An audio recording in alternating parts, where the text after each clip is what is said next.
Assalamualaikum warahmatullahi wabarakatuh. Apa kabar ayah bunda? Sehat selalu ya, amin. Nah, pada kesempatan ini saya ingin berbagi ilmu, berbagi pengetahuan, referensi yang saya baca mengenai persoalan yang sering terjadi terhadap anak ya. Nah, jadi ayah bunda, nah ini saya ingin membahas mengenai hal-hal yang dapat merusak sel otak anak ya, sel otak anak ya. Nah, ini sering terjadi dilakukan oleh ayah bunda di rumah atau siapapun itu, namun disadari atau tidak disadari, kadang memang anak menjadi korban dari perbuatan atau tindakan yang kita lakukan sebagai orang tua ya. Oke, baik. Ayah bunda, nah ini saya ingin berbagi ilmu sedikit referensi ya, di mana hasil penelitian dari seorang dokter dari Universitas Chicago dari Fakultas Kedokteran, yaitu Dr. Lisa Glayet. Nah, jadi hal yang sering ayah bunda siapapun itu lakukan terhadap anak, bahkan memang hal ini sering terjadi terhadap anak, entah itu kita sadari atau tidak, memang ini sering terjadi terhadap anak ya. Nah, baik, dalam penelitian Dr. Lisa Glayot ini dari Fakultas Kedokteran Universitas Chicago, dia mengklasifikasikan dua tindakan atau perbuatan yang sering ayah bunda atau kita lakukan terhadap anak, yaitu pertama, tindakan secara psikologi dan kekerasan secara fisik ya. Nah, mengenai perbuatan atau tindakan yang sering ayah bunda atau kita lakukan terhadap anak, ini mengenai dalam aspek psikologi, yaitu sering kita melakukan bentakan atau makian ya. Itu yang pertama. Lalu kemudian tindakan secara fisik, yaitu memukul, menampar atau mencubit anak. Nah, tentu ketika hal-hal ini kita lakukan terhadap anak kita yang dimana usianya 1-3 tahun, dimana usia 1-3 tahun ini atau golden age ini lagi proses masa perkembangan pertumbuhan anak begitu pesat ya, usia sampai 1-3 tahun berdasarkan penelitian Liz Glayet ya. Nah, oke, baik ayah bunda.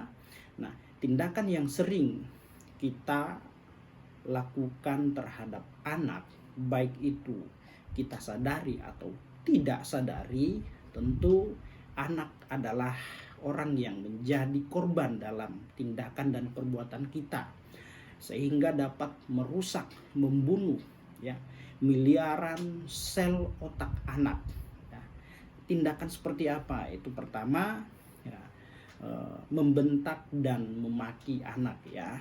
Tentu ketika ayah bunda atau siapapun itu memaki, memarahi, mencaci anak, nah, ketika hal ini dilakukan dapat membunuh ya, dapat membunuh 1 miliar lebih sel otak anak. Nah, ketika kita bentak dia, ketika kita caci dia, ketika kita maki ya, maka seketika itu akan terjadi perubahan terhadap anak ya.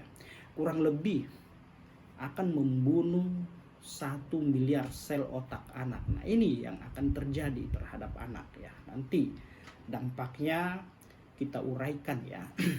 Nah, itu ya, kebayangkan. Nah, misalkan kita melakukannya atau ayah bunda melakukannya sehari ya, bisa membentak anak 1, 2, 3 bahkan 5 kali dalam sehari. Tinggal dikalkulasi aja, tinggal kita hitung 1 miliar kali 5 kali dalam sehari, berarti 5 ya. Misalkan membentak atau mencaci 5 kali dalam sehari, kebayang ya, bisa 5 miliar sel otak anak akan terbunuh, akan rusak ya apabila kita melakukan hal itu. Lalu kemudian hal yang paling berbahaya yang kedua adalah dengan cara mencubit, memukul, menampar dan lain-lain ya. Tindakan yang dilakukan ini cenderung dalam bentuk kontak fisik ya, kekerasan secara fisik. Nah, apabila hal ini dilakukan oleh ayah bunda di rumah atau adiknya, kakaknya, saudaranya, kakek nenek dan siapapun itu ya, ketika dia mencubit, memukul, menampar anak, nah maka akan membunuh kurang lebih 10 miliar sel otak anak. Itu ya, jadi kebayang apabila tindakan memarahi, memukul, mencubit anak ini sering kita lakukan berulang-ulang ya, dilakukan di rumah, bahkan sehari bisa dilakukan 1 kali, 2 kali, bahkan 5 kali ya. 1 kali mencubit itu bisa membunuh 10 miliar sel otak anak. Kali 5 kali sehari ya bisa 50 miliar sel otak anak yang akan rusak, yang akan kita bunuh. Kalikan 30 hari ya, itu kebayang ya, maka dampaknya lebih cepat ya. Ibaratnya ya, ada sebuah balon lagi ngembang, kita tusuk pakai jarum ya, akan meledak, hancur, maka terjadi perubahan seketika itu ya, akan hancur dia. Nah, jangan kita berpikir bahwa dengan memarahi anak, mencaci anak, memaki, mencubit, memukul atau menampar ya, dia akan takut kepada kita. Tidak ya, di sisi lain memang akan takut, tetapi di sisi lain dia akan membentuk karakter yang bobrok ya, karakter yang kurang baik ya. Dampaknya seperti apa ya? Itu pertama, berdasarkan hasil penelitian Dr. Liz Glayet ini, yaitu anak akan cenderung emosional, mudah marah, suka banting ini, banting itu, cakar ini, cakar itu, pokoknya emosional tinggi ya, mudah marah. Terus kemudian jantung anak berdebar lebih cepat sehingga membuat anak lebih mudah capek ya, mudah capek. Terus kemudian dia akan stres, depresi, suka teriak, mencakar-cakar wajahnya dan lain-lain ya. Lalu kemudian dampaknya yaitu ya, kepercayaan anak yang sering dimarahi, sering kita maki, caci, pukul, cubit, itu kepercayaannya terhadap ayah bundanya di rumah atau mungkin kakaknya, adiknya, kakek neneknya ya, ini akan cenderung menurun, tidak mudah percaya ya, tidak mudah percaya, cenderung menurun ya kepercayaannya, suka membanting ini itu, ditarik sana sini, merusak dan lain-lain. Dan masih banyak dampak yang akan ditimbulkan ya. Nah, bayangin kalau kita mencaci, memaki anak sehari, yaitu ya akan merusak kurang lebih atau membunuh kurang lebih sel otak anak itu 1 miliar ya. Bayangin aja, ayah bunda di rumah ketika memarahi anaknya yang usianya masih 1-3 tahun atau golden age ya, ini akan cenderung akan membunuh sel otaknya kurang lebih 1 miliar ya, kalau dalam bentuk psikologi ya, menyerang psikisnya, memaki, mencaci.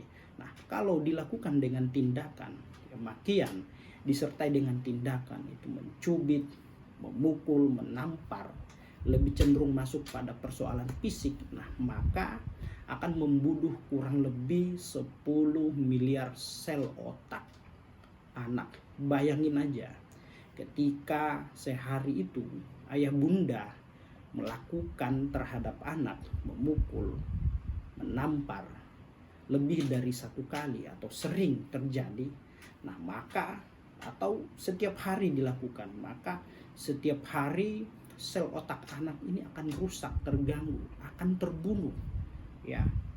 Tentu hal ini tidak kita harapkan dan tidak kita inginkan. Nah, Lantas bagaimana solusinya ya? Tentu ada solusinya. Nah, solusinya adalah bersabar. Simple, sangat simple, yaitu bersabar. Tetapi untuk menjalaninya itu berat ya. Ya, terhadap bagi kita orang tua, ayah bunda, kakek nenek, ini hal yang sangat sulit. Yang dapat kita lakukan adalah bersabar menghadapi anak ketika mengalami suatu kesalahan atau melakukan suatu perbuatan, melakukan kesalahan, maka kita harus lebih cenderung bersabar. Nah, inilah yang dapat kita lakukan sehingga sel-sel otak anak ini tetap terjaga, tumbuh kembangnya tetap terjaga, apalagi masa usia 1-3 tahun golden age. Nah, ini lagi tumbuh kembangnya ini sangat pertumbuhannya sangat pesat. Maka pada usia seperti ini jangan kita rusak, jangan kita lakukan tindakan-tindakan yang memang tidak boleh dilakukan ya. Kalau bisa ada kesalahan atau tindakan yang keliru ya, kita harus bersabar ya. Lebih bijak lagi, panggil secara baik-baik, omongin secara perlahan-lahan ya. Kita harus menahan emosi agar anak kita ya memang tumbuh kembangnya ini ya bagus ke depannya ya. Jadi seperti itu ya, biasakan untuk selalu memberikan arahan yang lemah lembut. Terus kemudian ya kalau bisa mulai saat ini ya, ayah bunda siapapun itu ya, kita harus lebih bersabar dan berhati-hati dalam memberikan nasihat kepada anak kita saat melakukan kesalahan.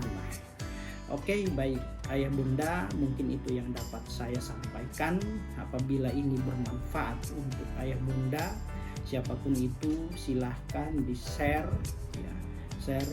Semoga bermanfaat juga bagi yang lain, dan apabila ada yang ingin disampaikan, ditanyakan, silahkan isi kolom komentar, kita berdiskusi di sana ya. Oke ayah bunda, demikian. Jangan lupa subscribe dan share informasi ini bila bermanfaat. Demikian, assalamualaikum warahmatullahi wabarakatuh. Dah.